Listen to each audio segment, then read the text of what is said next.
Well, that transitions me to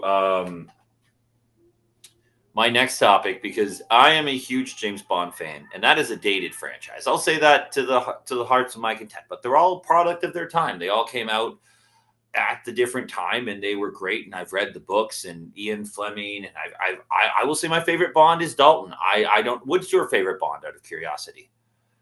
Uh, that's a real tricky question because like the Daniel Craig ones are the ones I'm most familiar with, to be honest. I've always been a complete James Bond noob, but I mean, Timothy Dalton is probably my favorite of all the actors of previous eras, Yeah, just what they based did. on other stuff that I've seen him in. So I probably would just because I think he's the best actor of the bunch, I would say Dalton. Yeah, Pierce Brosnan is fun as Bond, and I love Goldeneye. Don't get me wrong, Goldeneye is fantastic. I love the video game. I've seen the movie, but But is like GoldenEye Dalton's a good better be actor.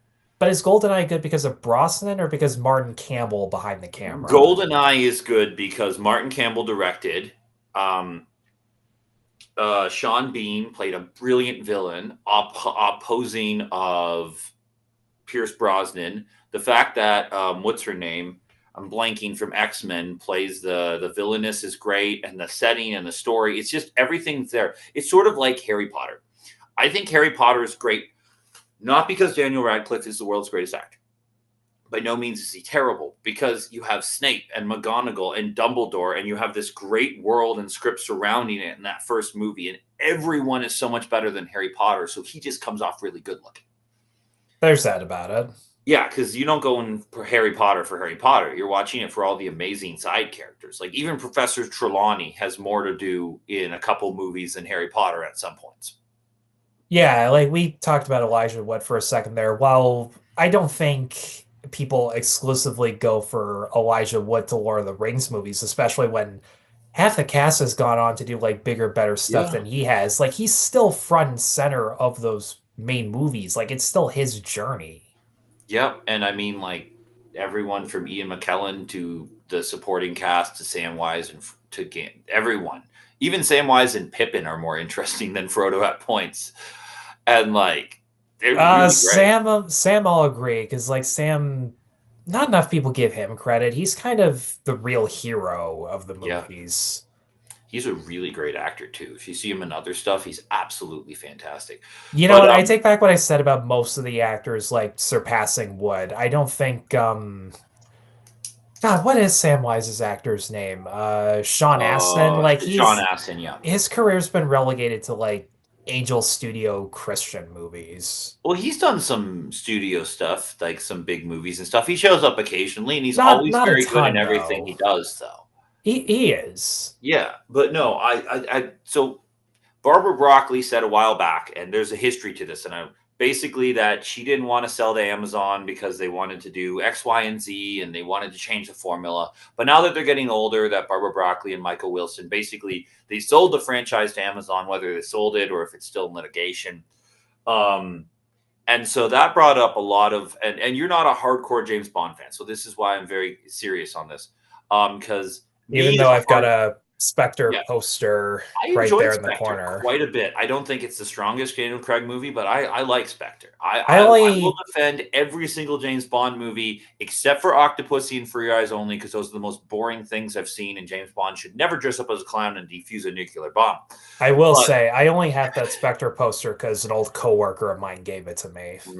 but yeah, that's Bond, and they did went with a very different Bond. Like there's been rumors circulating, and I don't know if I believe any of these, but basically that Pierce Brosnan might come back and do a movie, but I don't know if that's a good idea. And they might do a Monty Penny show, and they want to do a reality show where people can be the next James Bond and stuff. But like, there's nothing been concrete. Okay, your face says go ahead. That just makes me more and more confused. Like, what would a Money Penny show be about? Well, she became an agent in the later films. I know, but people are so associated with her sitting behind the desk. Like, that would be a pretty boring ass show. Like, I don't know. Apparently, I remember in Before Sunrise, there was that bit about European or Scandinavian cable shows like being as boring as just watching people live their lives. This is not what I picture when a money with a money penny show. And then they're talking. There's also people are like the speculation from a lot of the Bond critics is that they want to bring like an established previous Bond actor in, like a Dalton or a Pierce Brosnan, in to be the new M and just go like a soft reboot. Um, over a Ralph Fiennes and like I don't know what the future of Bond is, but did I love the Daniel Craig era? 50-50. I think it's okay. I have over the years, because No Time to Die was what, 2021, 2022. Yeah. I have grown to dislike that movie more and more I watch it. It feels like Daniel Craig every single time is saying, I want this character dead. It feels like Harrison Ford in Star Wars, and they have to kill him off because he's the star and they need him to be there because otherwise they don't have a franchise. Well, that's I'm kind of glad to hear you say that because I remember you in the theater enjoying No Time to Die so much that you seriously started crying at the end. I think it was shock the first time because I was not expecting them to kill James Bond because James Bond lives forever. But the more I thought about it, I was like, no, he could have gotten away from those missiles. That's really stupid. It's sort of just as stupid as the cops all going into the tunnel in The Dark Knight Rises, or them shutting down the stock market, even though Bane couldn't take all of Bruce Wayne's wealth, or that he didn't own his own house in The Dark Knight Rises. It's like he would have been able to own his own house. He paid that off. He would have had his own personal wealth. The stock market would not take away his money right away. He wouldn't be broke. His whole living isn't in the stock market, and they would take weeks and weeks to investigate before Bane could have even got that money. Like it's just one of those flaws that gets worse and worse the more you think about it. Comparing it to Dark Knight Rises probably is the best analogy you can make with a movie like this. And Yep. especially with the people behind the camera. I mean, Cary Fukunaga, the guy that did True Detective and Beasts of No Nation, like he should have done a hell of a lot better than this. Like even the cinematography, I think the best Bond cinematography you've ever had is Skyfall specifically because of the way they paint the villain and the shadows and the lights and the way Well, it's Roger Deakins. I it's mean, dude great. It's doesn't miss. phenomenal. Dude Like never GoldenEye's misses. good. I would say that Goldfinger has some great cinematography. I think you could definitely reach for The World Is Not Enough. I think that has great cinematography with its color design and its set and the way it moves with the submarine because submarine movies are incredibly hard to shoot at the end of the day. But Skyfall for me will always take cinematography. So just every time I watch the movie, it gets dumber and dumber and dumber. And I like that they brought back the girl.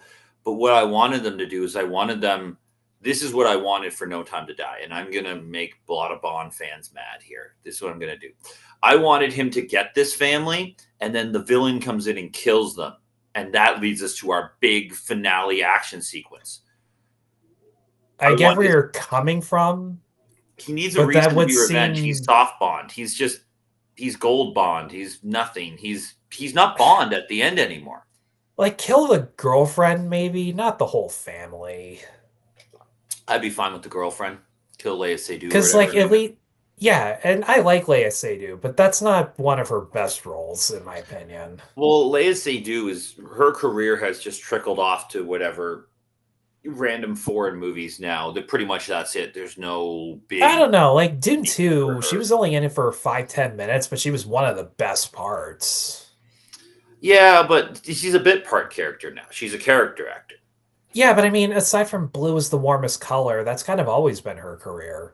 And even then, blue is the warmest color did not take off in spite of, or maybe because of the backlash it had, because of whether it was the filming conditions or how full frontal everything was. Is that the one with Kate Blanchett? No, Blue is the warmest color is this French lesbian movie that's like 3 hours, Who's and in it with her? That's the question. I I've don't know seen how the to poster. pronounce. I don't know how to pronounce her name. She's the girl that played Ennui in Inside Out 2, but that's my only other frame of reference. Oh, I agree. Adele, Adele Exchar or something like that. Yeah, we played when this came out. I saw this movie. It didn't. I just sort of watched it and said cool, and that was my thought process, and I didn't think about it till now. Which is most people's response to something like that. Oh no. But going forward, do you want them to reboot? Do you want a new actor? What do you want from the James Bond franchise that's going to get you, a casual fan, being like, this is cool. I'm gonna watch that. Just start over with a new Bond, honestly. Like maybe have like an older alumni as M, something like that.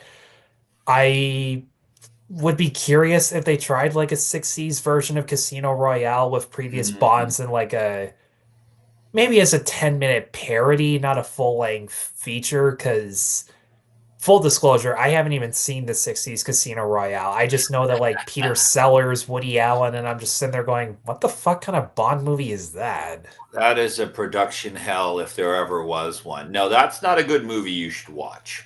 Okay. I mean, there is a 1954 pilot where Peter Lorre plays Le Chiffre, which I highly recommend to watch. That's ideal casting. I'll give it Yeah, that. Peter Lorre is a great Le Chiffre, and it's a cool TV pilot they were trying to make for TV, but just never went anywhere. So, recommend if you can check that one out. I just can't picture Bond in TV. That's just too small scale. Well, back in the day, like you got to think like the No, no, climate no. Back was then, I you had understand. Mission Impossible, you had I Spy, you had Wild Wild West, you had like this spy craze was happening like late 50s, early 60s. So, But I mean, Mission Impossible, like the movies have already blown the legacy of the original show out of proportion without even, I don't 100%. want to say without even trying, because there's Well, the obviously a original lot of show effort. is definitely like I love the original Mission Impossible and I will watch it endlessly, but it is really lame compared to Tom Cruise in space. I'm sorry. It's just not as exciting. No, I think most people will agree with that. But I mean, that gave us a lot of great actors that came out of their character actors at that time. So I will always pay respects to that. Like, and we had The Prisoner, which was great. That's another spy type show. We had Secret Agent Man. It was all the rage to be a spy. You had what's that? Man from Uncle was another big show. There was a remake movie a few years ago, which honestly, pretty good movie. I really enjoyed Man from Uncle. Alicia Vikander and the rest of the cast did a pretty good job of paying homage without being the exact same thing. So yeah, spies were all the rage in that time. So they're like, well, James Bond is popular, uh, right? So what if we make a TV show? Got it. Yeah. So I want Bond to die. I want them to stop. I don't want them to make any more James Bond. That's why I wanted to talk about this because I was like, there's nothing they can do to add to the legacy that's not going to hurt it. Because no matter what they do, no matter what production values they bring in, like people are like, Nolan can make a Bond movie now. That's not a Bond movie, that's a Nolan movie.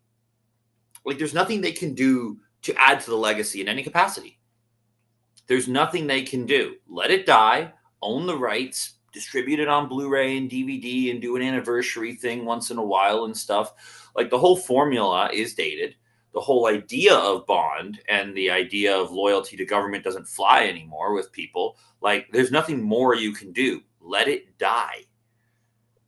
Let it stop and that's it. I can agree with that. It ended.